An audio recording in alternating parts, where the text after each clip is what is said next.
In this video, I'm going to show you how to use Hypothesis for our class.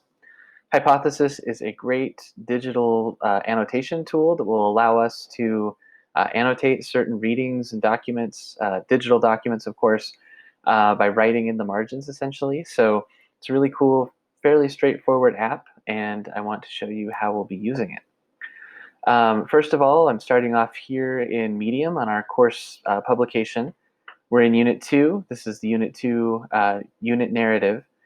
I'm going to scroll down a little bit. I'm not meaning to make you feel dizzy, but I want to scroll down past the point where we're done with the work for the first week of the unit. During the second week of Unit 2, you'll have your first extra mile opportunity. And this one is asking you to annotate a certain reading using Hypothesis. And so I'm going to use this as the jumping off point to show you how it works. To kind of show you where you'll get to it from our course. Also, here I've included a link to help articles and frequently asked questions if you need that as well. So please take advantage of that stuff if it's helpful. I'm going to click this link. This is how you join our class group on Hypothesis. So we're not going to be working publicly on this one. We're going to have a closed group that we'll be working together on for our class. If you don't have an account yet with Hypothesis, well, actually, if you do have an account, it's going to look the same. So you'll get this page in a new tab. It'll tell you to click to log in to join Intro to Historical Study. If you do have an account, this is what you'll see, and you'll log in. If you don't, though, down here it says sign up. You just click there, and then you create a username, use an email address. Doesn't have to be your CNM address. Create a password, agree to their terms. You can read through those. Hypothesis is a pretty good digital citizen in terms of its privacy policies and things like that. So there's all of that there for you. You can check that box or not, and then click sign up. Hypothesis will send an email to whichever account you used here to sign up with. So you'll have to go back to that address, click the link there to verify, and then you'll be in. If you already have an account, like I do, you just log in. So I'm going to show you what it looks like once you've logged in to Hypothesis. All right, so here you'll be able to see all of the different web pages or PDFs or other digital documents that you've annotated. So you'll be able to click on those and go and see those. Importantly for our class, you'll be able to click here on groups, and you'll be able to see, you probably will only have our class as your group, maybe not. But you'll want to click Intro to Historical Thinking, or excuse me, Historical Study, because this is where you'll see the various readings that we'll be annotating. And it's great that we have some people already signed up and ready to go. Once you go to annotate something then, let me show you how that will work. I'm using Google Chrome. With Chrome, you add the Hypothesis extension. It's this little button right here. So I'll show you how to make that work. If you're using Firefox or Safari or Edge or one of those other web browsers, you'll need to use the bookmarklet. So I'm going to swipe to the side to show you what that looks like real quick. So over here, I have Firefox open. And so in Firefox, you'll need to go to, let me just click on this. This is what Hypothesis looks like.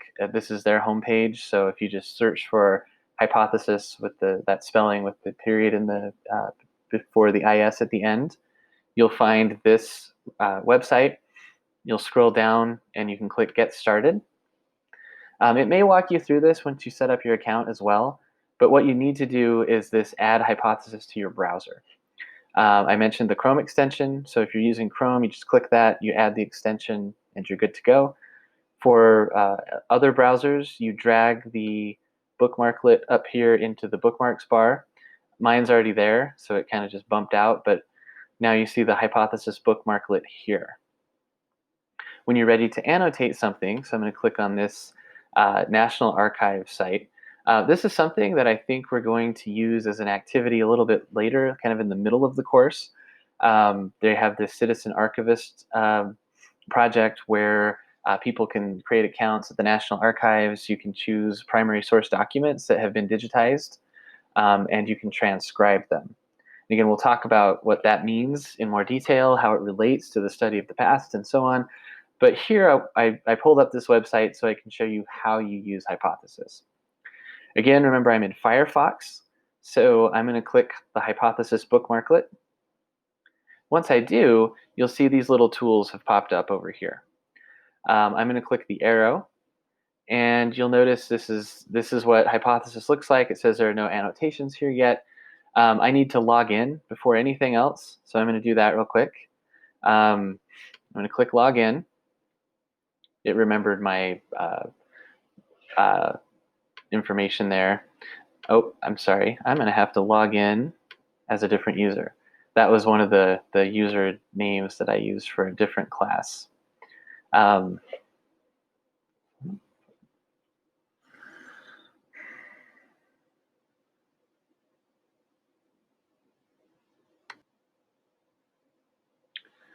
right, so once you click on the bookmarklet, you will see these new tools pop up over here in the top right-hand corner. I'm going to click this arrow at the top. This is how Hypothesis works on live web pages for annotation. The first thing you'll need to do is log in. So I'm going to click that. Make sure it's the correct address and information. I've been using my Gmail account for this one. I can remember the password that I used. See if that's right. Wrong password.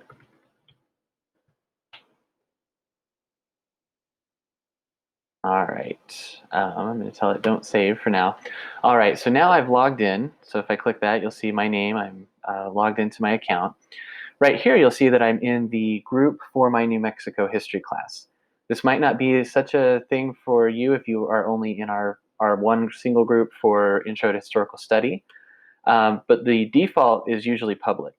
So usually what you'll see up there is public, and then you need to make sure to choose the group that we're in for our class. So again, that's Intro to Historical Study. So I'm going to click there.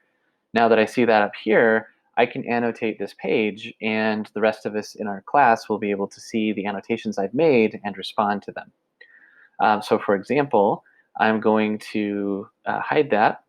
I'm going to scroll up here, and I'm going to highlight the heading.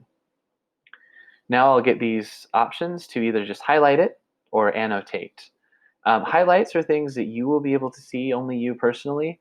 Annotations are things that everyone in the class will be able to see and interact with. I'm going to click annotate, and now this thing is opened again. I'll scroll down just a touch so I can see this text box, and here is where I'll type my annotation. Typically, our annotations will be questions about what we're reading or comments, so that we can practice close reading and kind of thinking critically about readings together. But again, I just typed that in. I can change, have bold or italics, do quotes. You can add hyperlinks or images as well and have bulleted lists and numbered lists. So there are a few different things you can do with these annotations. When you've got it set the way that you want it to be, just click Post to Intro to Historical Study, and now my annotation is there. I'm going to slide back over to Chrome real quick to show you how the same thing works with Chrome. So I'm opening a new tab. This page should look familiar. I'm going to click the extension, so it looks like this with the little H and the period. And once I do that, you'll see the same tools have popped up. I'm going to click here. I'm going to make sure I'm in the right account. I am. I'm going to make sure I'm in the right group. So I'm going to go to Intro to Historical Study. And now I can see that annotation that I just typed over there on Firefox.